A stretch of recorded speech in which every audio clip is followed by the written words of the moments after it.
A'udzu billahi minasy syaithanir rajim.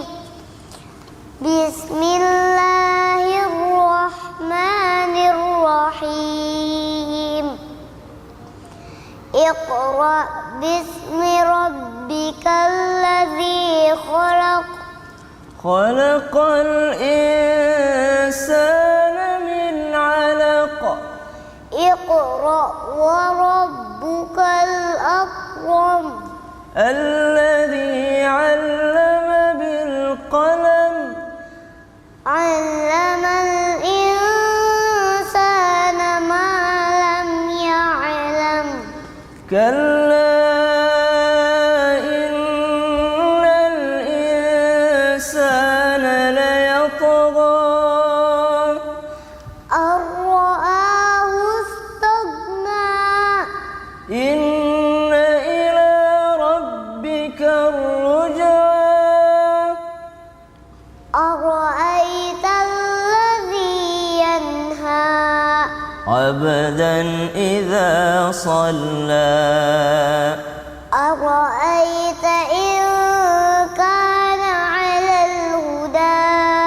Aw amara bittaqwa. Ara'aita in kazzaba wa tawalla. Alam ya'lam bi anna Allah yara. Kalla la illam yantahi lanasfa'an bin nasiyah. Nasiyatin kadhibatin khati'ah. Falyad'u nadiyah. Sanad'u az-zabaniyah. Kalla la tuti'hu wasjud waqtarib. Subhanallah walhamdulillah wa la ilaha illallah wallahu akbar. Karena harusnya kita sujud, Jim, karena itu ayat ayat sajadah, ayat sujud tilawah. Maka subhanallah dibacakan surah Al-Alaq dari Ananda King Faisal Jim yang masya Allah tabarakallah menjelaskan kepada kita bahwa ternyata ini adalah dalam riwayat disebutkan bahwa ayat pertama yang turun, dan juga Al-Quran itu turun di bulan suci Ramadan. Nabi SAW menerima firman Allah Subhanahu wa Ta'ala, yaitu surah Al-Alaq ini juga di antara daripada ayat yang pertama turun.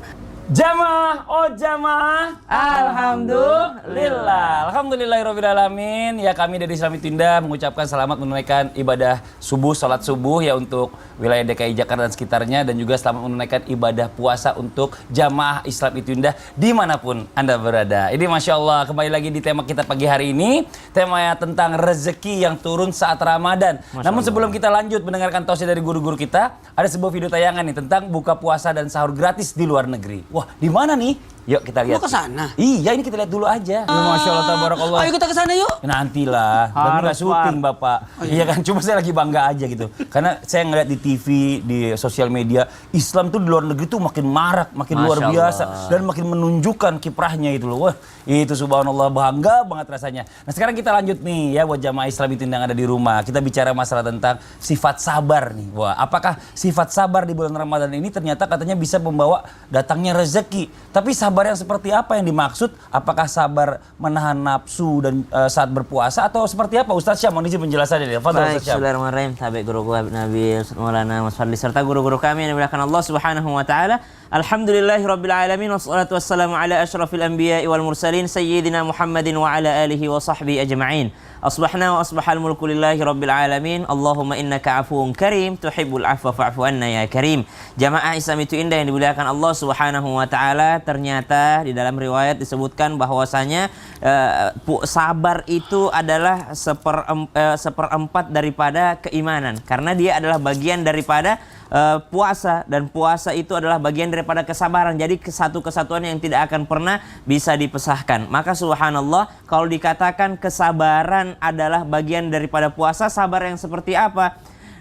Di luar Ramadan kita diminta untuk menahan diri dari segala yang diharamkan oleh Allah Subhanahu wa Ta'ala.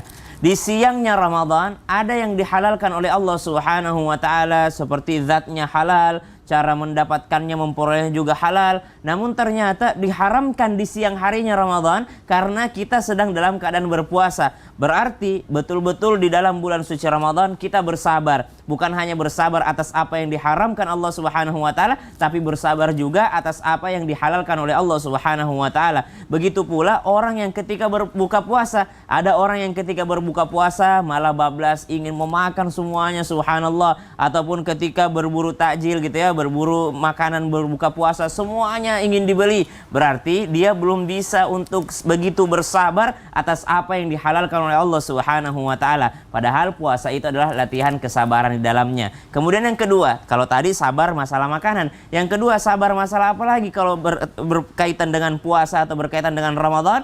Nabi SAW bersabda dalam sebuah riwayat, siapa yang berpuasa kemudian malam yada' qaulaz zur, dan dia tidak menjauhkan daripada perkataan yang buruk, bahkan mengamalkan perkataan yang buruk, maka Allah tidak butuh dengan lapar dan hausnya. Maksudnya adalah orang yang berpuasa juga harus sabar. Sabar dari mana? Sabar daripada bukan hanya mengikuti rukunnya puasa, yaitu tidak memasukkan sesuatu dengan sengaja ke dalam lubang-lubang yang ada dalam tubuhnya, tapi juga bersabar menahan lisannya. Dia mampu untuk berkata yang buruk, dia mampu untuk berkata yang jelek, yang keji, tapi dia bersabar untuk tidak mengatakan hal tersebut. Karena Nabi mengingatkan, siapa yang tidak menghindari daripada perbuatan buruk, daripada lisan dan perbuatannya, maka Allah tidak butuh dengan lapar dan hausnya. Berarti lisan juga butuh untuk disabarin. Apalagi yang butuh untuk disabarin di bulan suci Ramadan? Sabar mengeluh ketika beribadah panjang, tilawahnya panjang, sholat malamnya juga panjang, menahan lapar dan hausnya juga panjang, itu juga butuh kesabaran. Wallahu ta'ala alam. Terima kasih banyak Ustaz Syah atas penjelasannya. Namun saya pernah dengar juga nih Bib ya, katanya kalau kita membantu orang itu katanya bisa mendatangkan rezeki. Terus gimana kalau kita ngebantu orang dengan mengharapkan imbalan atau mengharapkan upah supaya dapat rezeki? Itu termasuk kita nggak ikhlas dong ngebantu orang. Bagaimana Bib? Iya baik, jadi begini Mas Fadli, bahwa membantu orang itu akan dapat rezeki, hadisnya sahih. Jadi kata baginda Rasul SAW, wallahu fi aunil abdi maka al abdu fi auni akhi. Allah itu senantiasa akan membantu seorang sepanjang atau selama orang itu suka bantuin orang lain. Masya Allah.